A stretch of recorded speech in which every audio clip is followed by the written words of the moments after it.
Hello everybody! Shalom, Itamar! So we are continuing our series of videos predicting what's gonna happen in Game of Thrones Season 7, which is right around the corner. This is why you should definitely subscribe to get all our Season 7 predictions.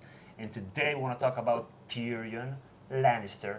He's on the rise again. He's coming back. He's coming back. Now he's Hand of the Queen for Daenerys Targaryen, ready to reclaim his place as the second in command. Yeah, but on the other hand, Dan and Dave are writing his character, so it's probably going to be crap. Okay. Also, look who he needs to work with. Daenerys Targaryen, you know. She's like a little bit, I would say, messianic.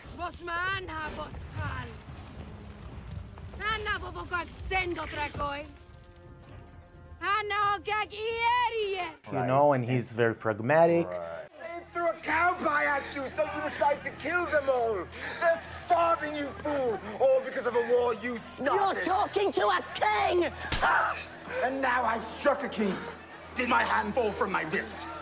He doesn't like, he's not a sycophant necessarily. Not at all. She had to convince him.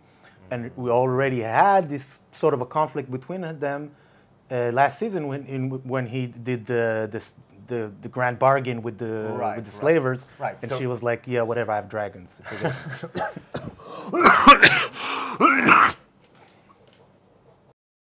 So that's gonna be his challenge this season, to turn Daenerys into a pragmatic ruler, an effective ruler. And think about how it must feel for Tyrion to come back as a Hand of the Queen.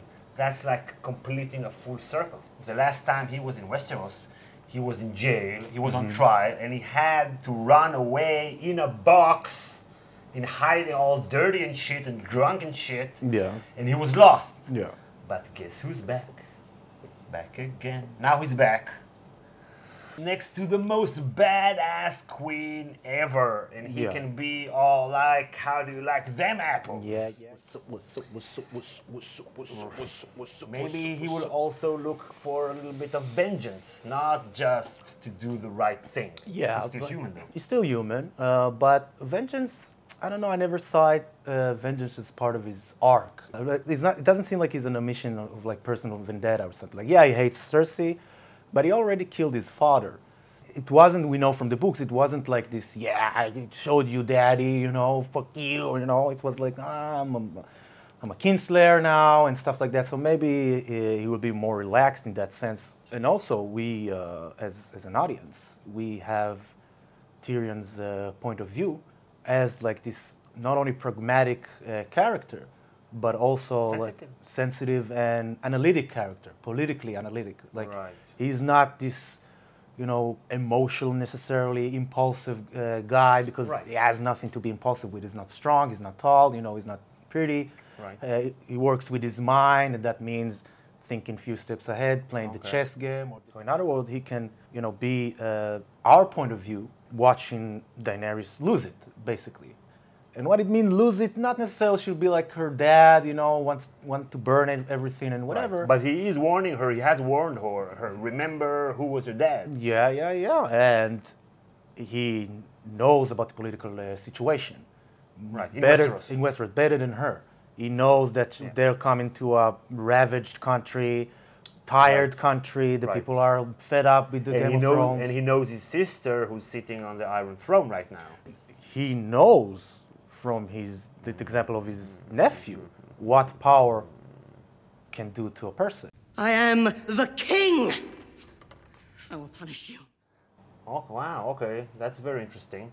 Yeah, and if you want to hear more... Can I hear more? You can hear more. You can get one extra video per week during the season of us sitting down after the episode, more chillaxed, talking about the episode, you know. How can I get it? To go to our Patreon page. For $2, you get access to all of our extra videos. That we've already shot, like 15 or something? At least 15, if not 20, of high society videos. And if you give $5, every other episode, we're gonna chat with our patrons and share the gasm. Okay, so the link is in the description. Yeah, here's Tyrion riding on a dragon. And also we see from the trailer, and I think that was a choice by the trailer editor or whatever, to put him in the trailer in a scared, terrified situation. Like with the a dragons. Scary situation, with the dragons, looking at the dragon, oh my god, oh my god, oh my god. Always his mind will think like, okay, there's the dragons, these are weapons of mass destruction. And he's a student of history. He's a student of, what's the next step? Okay, you conquer, what's the next step? I mean, you have to get married, you have to make alliances, you have and to... you can't kill everyone if you want someone to be left there to rule and rule with. Yeah, so his challenge will be to rein Daenerys in. Put a rein on her for her to reign. Sticky tick. The theme of this season that we suspect will be like the transition from the political, realistic aspect of the story to the fantasy, dragons, zombies, demons, shapeshifters, whatever, talking trees. So he will not only have to rein her in, he will have to rein us in and remind us as viewers, wait. This is a realistic story. Having dragons is not enough. So what you're saying that he will maybe make us start to doubt Daenerys. Right now, people are still on her side. So maybe I can see a conflict here also from what we've seen in the trailer. We've seen the Unsullied attack Lannisport or the Rock, some kind of Lannister stronghold. Maybe he will be against it and will advise against it, and she will do it anyways. So that will create a rift. Maybe he will be like mentally checked out and saying, oh no, not again. I can definitely see like maybe the last scene of them two together after great victories. She's like super excited. She's like in her highest place. She's like, I made it. And then we see Tyrion by her side saying, I've made a huge mistake. I've made a huge mistake. You've made a huge mistake. I've made a huge mistake. Story-wise and arc-wise, you know, his prime motivation as a character is not necessarily to take revenge for the, you know, the injustice that happened to him during his life, but to be recognized and to be accepted and to have some sort of value as a person that is, you know, that exists in the other people's mind. And he wants to have a seat at the table with the ruler. And if it's not Daenerys, then maybe he will look for someone else. Yeah, and that's a huge conflict because he is coming back to Westeros as a detested person. Right. Like the propaganda is totally against him. Right. He's the imp. He's the hated one, the king monster, he's the Jew behind the scene, you know, that nobody sees, nobody knows what he's doing. He has a lot of power, even though he's small and insignificant.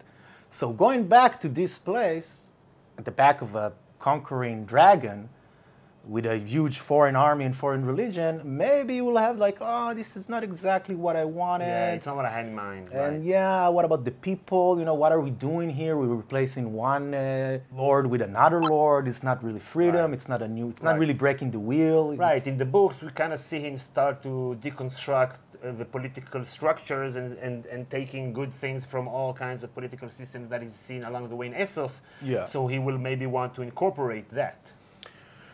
One thing about Tyrion that I expect is a sort of redemption.